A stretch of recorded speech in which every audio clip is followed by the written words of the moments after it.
Imagine this. You're a broke college student in a new city, sharing a cheap old house with your two best friends. Everything seems normal until your landlord gives you one simple rule.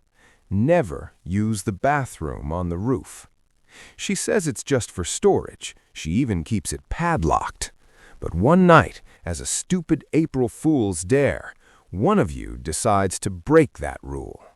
What walks back down those stairs isn't your friend anymore. She starts sleeping all day, staying up all night, twisting her neck like it's on a swivel, talking in a voice that isn't hers. And the worst part? She swears nothing happened up there. This is the story of three best friends who moved into Hawthorne Villa in a quiet college town. Stick around till the end, because what happened to Emily will make you think twice before ever ignoring a landlord's warning. If you're new here, hit that subscribe button and turn on notifications. We drop a new nightmare every week on Eerie Narratives. And if this story creeps you out, drop a comment with the scariest part for you. Let's begin. Three best friends, Emily Harper, Madison, or Maddie, Reed, and Ava Thompson had just moved into the second floor of Hawthorne Villa, an old three-story house on the edge of town. The bottom floor was commercial space, always empty after dark. The landlady, Mrs. Hawthorne, lived on the top floor and had one very strange rule. She only rented the big second-floor apartment to groups of college or working girls, and she was dead serious about the rooftop bathroom. "Stay out of the one on the roof," she told them the day they moved in, her eyes cold. "It's got leaks. We use it as storage now. There's a padlock on it for a reason." The girls laughed about it later. Maddie especially thought the old woman was just being weird and controlling. A week later, the three of them were settling in. Emily was the responsible one, always on time, always studying late into the night for her exams, working a part-time job to help her parents back home. Maddie and Ava were the fun ones, always pushing boundaries. One night around midnight, the lights were off. Emily was already asleep. Maddie crept over to Ava's bed with her phone flashlight on. "Dude, that upstairs lady is so freaking weird. She told me again today, don't use the roof bathroom, like ever." Ava rolled her eyes. "Who cares? There's only one shared bathroom down here for all of us. 6 girls total if the other room fills up. How are we supposed to manage?" Maddie kept going. "2 nights ago, I was walking on the roof and needed to pee. She literally ran out and padlocked the door right in front of me. Said it's leaking and they're using it for storage." Ava smirked. "Bet she's lying. I saw her coming out of there the other evening with wet hair. Her feet were soaked." Emily groaned from her bed. "Guys, please, I have to wake up at 4 a.m. to study. Can we just go to sleep?" 2 days later, March 31st. The girls were walking back to Hawthorne Villa after grabbing dinner. Maddie and Ava had been complaining again. "Emily, we should find another place," Maddie said. "You're always studying or working. We barely see you anymore." Emily sighed. "I know, but the rent is cheap and I need to send money home. My parents sacrificed everything so I could be here. I can't let them down." Maddie put her arm around her. "Okay, fine. Tonight is all about you then. No studying. We're having a girls' night." It started with bingo. Then they made a fake Facebook profile for Emily and tried on a bunch of ridiculous outfits. Then came truth or dare. And that's when Maddie grinned wickedly. "I dare you to go use the bathroom on the roof." Emily laughed. "That's the dumbest dare ever. Fine, I'll do it." She wasn't scared. She grew up in a small town. Walking around at night didn't bother her. She climbed the stairs to the roof. Usually, Mrs. Hawthorne kept the gate locked by this hour, but tonight it wasn't. She pushed it open and walked to the bathroom door. Sure enough, padlocked. "Maddie probably forgot I know how to pick locks," Emily muttered with a smile. She pulled a bobby pin from her hair, worked the cheap padlock for a second, and it clicked open. She stepped inside. What happened in the next few minutes, Emily would never fully remember. But when she came back down to the apartment, she went straight into our bathroom and turned on the shower. It ran for hours. The girls could hear the water pounding all night. The next morning, April 1st, Maddie banged on Emily's door. "Emily, get up, we have class." No answer. When they finally dragged her out of bed, Emily looked off. She didn't say much, just stared. And the water tank was completely empty. Emily had used every drop during the night. Maddie joked, "Nice April Fool's prank, dude. Now none of us can shower." But it wasn't a prank. Days passed, and Emily changed. She slept all day and stayed up all night. Her eyes lost their spark. They looked dull, almost black. She muttered to herself constantly. Sometimes she'd sit outside with stray dogs for hours, just staring. She started walking on the rooftop railing like it was a balance beam. Neighbors complained. Once, someone swore they saw her climb over a locked gate without opening it. She tore up all her textbooks in a fit of rage. Maddie and Ava were terrified. "This is our fault," Maddie whispered one night. "That stupid dare. But I never even went up there. When I tried to follow her for the prank, the gate was already locked." Then the letter arrived from Emily's parents. They came and took her back home. Back in her parents' house, things got worse. Emily would disappear for hours. Her mom, Martha, would find her sitting by the old well, or deep in the cornfields, or inside the abandoned barn on the edge of town. One evening, Martha called for her. "Emily, dinner's ready." No answer. She went to Emily's room. The door was half open. What she saw made her blood run cold. Emily was standing on her bed, twisting her neck in slow, unnatural circles, like a spinning top gone wrong. Her arms flailed loosely, as if someone else was controlling the strings. Martha froze. "Emily?"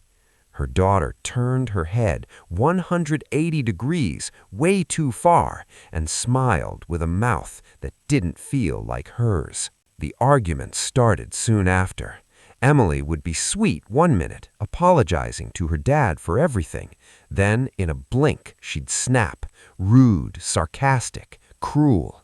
She'd sit with one leg crossed over the other in ways that weren't modest, talking back in a voice that sounded older, meaner. Her dad finally lost it. "Emily, what is the hell wrong with you?" That's when Martha walked in. The room felt wrong. Muddy footprints on the floor, even though the door had been locked. Emily was sitting in the middle of the bed, muttering under her breath. Then she did it. Her neck snapped violently to the side, hanging at an impossible angle, while she kept talking in that cold, mocking tone. "You two are so pathetic. Always were." Martha screamed. They tried everything. Doctors, priests, even driving her to a specialist hours away. Nothing worked. Emily wasn't Emily anymore. Whatever had been waiting in that locked rooftop bathroom had been waiting for someone curious enough to open the door, and it had found the perfect host. To this day, their parents still lock the doors at night. They say sometimes, late at night, they can hear footsteps on the roof of their own house, even though there is no roof access. And they swear the footsteps sound exactly like their daughters. If you enjoyed this nightmare, hit like, subscribe to Eerie Narratives, and comment below. Would you have taken the dare? Or have you ever ignored a landlord's warning and regretted it? Turn on notifications. Next week, we're going even darker. Sweet dreams. Imagine this. You're driving alone on a foggy back road in the middle of nowhere at 2 a.m. Your GPS says it's a shortcut. Suddenly, your car dies. No signal, no lights. Just the sound of wind through the corn and children's laughter in the dark. What would you do if two little ghosts started chasing you Not to kill you, but because they wanted something from your laptop bag. This isn't just a scary story. This is what happened to a man named Ryan on Devil's Hollow Road and the two kids who had been waiting under that old oak tree for 50 years. Stick around till the end, because the twist isn't that they were evil, it's that they were trying to stop him from dying the same way they did.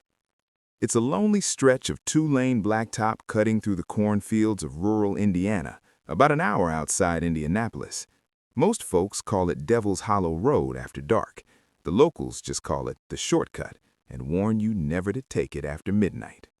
On a cold October night in 2024, Ryan Harper was exhausted. He'd flown into Indy for a big corporate presentation, the kind that could make or break his career. His laptop bag on the passenger seat held months of work, slides, financial models, the whole future of his startup. Google Maps told him the old county road would shave an hour off his drive to Chicago.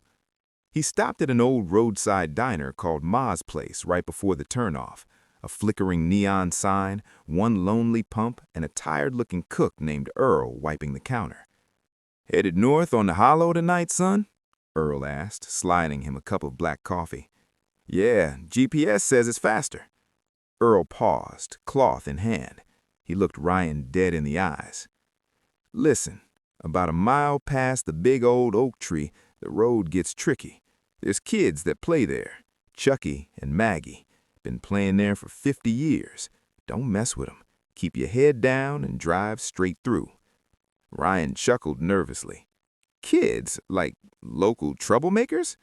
Earl didn't smile. "No, son, just kids. 50 years old and still kids. Now, finish that coffee and think twice." Ryan shook it off, paid, and got back in his rental car. The fog was already rolling in thick across the corn. Tall stalks whispered on both sides of the narrow road like they were hiding secrets. Then, without warning, the engine sputtered. The headlights dimmed. The car rolled to a dead stop right in the middle of nowhere. Ryan cursed and popped the hood. Nothing obvious. No signal on his phone. Battery at 3%. He grabbed his flashlight and started walking toward what he hoped was the next town. That's when he heard it. The soft jingle of a little girl's anklet, followed by sharp, playful laughter. He froze. "Hello? Who's out there?" Another laugh, this one a boy's, mischievous and echoing through the corn. Ryan's heart hammered. He swung the flashlight wildly. Nothing but endless rows of corn swaying in the wind. He kept walking faster. The laughter got closer. Then came the sound of small feet running through the stalks. Up ahead, silhouetted against the faint moonlight, stood the biggest, oldest oak tree he'd ever seen. Its gnarled branches reached out like skeletal fingers. Spanish moss hung like funeral veils. His flashlight started flickering, then died completely. "Damn it!" Ryan pulled out his phone and turned on the last of the battery for light. The beam landed on the tree. Hanging upside down from a thick branch by his knees was a little boy, pale as bone, skin almost glowing white. His eyes were completely black, no whites, no light, just voids. Below him, sitting cross-legged on a flat stone, was a little girl in a faded yellow dress. She was quietly playing with a handful of old broken glass marbles that clinked softly in the silence. The boy dropped silently to the ground without a sound and stood right in front of Ryan in less than a blink. The air turned freezing. "Give me the bag, mister. The shiny box inside. Maggie wants it." The girl looked up, her black eyes wide with innocent curiosity. Pretty lights, like fireflies trapped in glass. Ryan backed up, clutching his laptop bag. "What the hell are you?" Before he could run, the boy snatched the strap with surprising strength and yanked it away. He tossed it to the girl, who caught it, giggling. "Tag, you're it!" they both yelled and vanished into the corn, their laughter trailing behind. Ryan stood there in the dark, terrified, but something worse hit him. That bag had everything, his entire presentation, his career, years of work. He had no choice. He plunged into the corn after them. The stalk slapped his face and arms. The fog was so thick he could barely see his own hands, but he followed the sounds, the girls' anklet jingling, the boys' wild laughter, and occasional, "Come find us, mister. If you win, you get your box back." He tripped over a hidden root and fell hard. When he looked up, he saw the faint outline of an old, crumbling stone structure in a small clearing, the ruins of a forgotten country church or old schoolhouse, vines choking the walls, no roof left. Inside, on the broken steps, sat the two kids. The laptop bag was torn open. Papers and the laptop were scattered. The girl had somehow opened it, and the glowing screen lit up their ghostly pale faces with an eerie blue light. "Look, Chucky, it changes pictures by itself," she whispered in wonder. The boy leaned in close. "Is that magic? Did you trap the sun in there?" Ryan backed up, clutching his laptop bag. Then he saw the damage. The screen was cracked. He felt a stab of anger mixed with fear. "That was my entire presentation. It worth $50,000.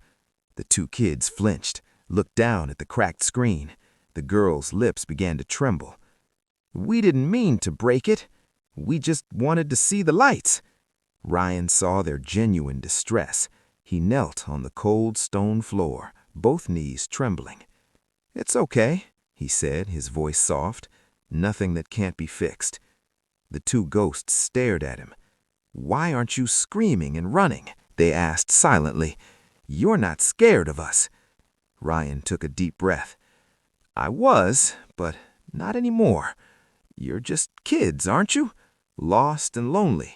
The two ghosts nodded slowly. "We didn't mean to hurt your box. We just waited." "Who are you waiting for?" Ryan asked, his voice gentler. "Mama," they said together. In fragments, they told him their story. The old wooden bridge washed out in the flood, their screaming for help as the water rose, and then just silence. They'd been stuck here ever since, forever children, waiting for a mother who never returned. Ryan felt his fear melt into something heavier, deep sadness. He pulled out a pack of Oreos from his bag, the only snack he had. "You ever had anything sweet like this?" The girl's eyes lit up, like a memory of hunger that ghosts aren't supposed to feel. They hesitantly took the cookies, and as they ate, something miraculous happened. Their pitch-black eyes slowly faded, revealing warm human eyes for just a moment. They looked like real kids again, not spirits, just two hungry, lonely children enjoying a treat. For a little while, in the ruins of that old church, the three of them sat together, a tired salesman and two ghost kids, laughing quietly while Ryan showed them silly drawings on the laptop. Then the sky began to lighten, purple turning to pink. The boy stood up. "Morning's coming. Mama might be looking for us now." He carefully gathered Ryan's scattered papers and slid them back into the torn bag as best he could. Then he handed it over.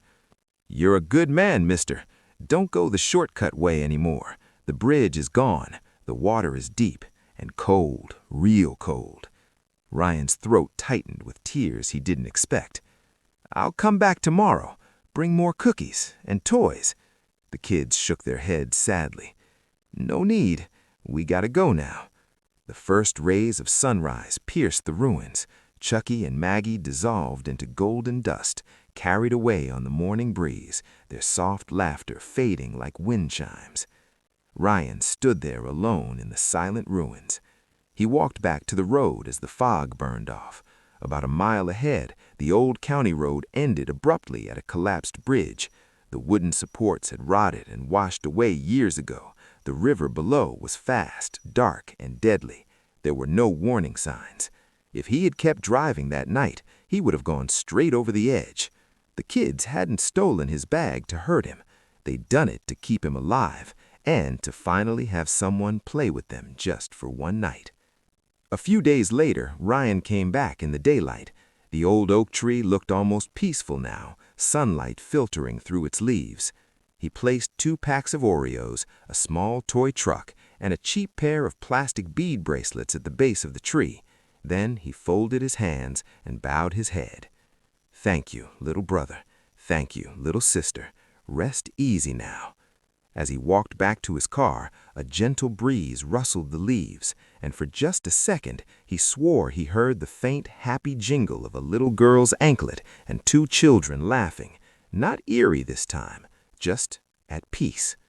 And sometimes, late at night, truckers and late drivers still say that if your car breaks down near Devil's Hollow Road, you might hear two kids laughing. But now they say the laughter sounds different. It sounds like they're finally happy someone stopped to play. If this story gave you chills but also pulled at your heart, hit that like button. If this story gave you chills, but also pulled at your heart, hit that like button and subscribe to Eerie Narratives for more true-feeling ghost stories from America's back roads. Comment below, would you stop and play with the ghost kids or run? Next week, the abandoned asylum where the patients still check in but never check out. Turn on notifications, you don't want to miss it. Sweet dreams, if you can.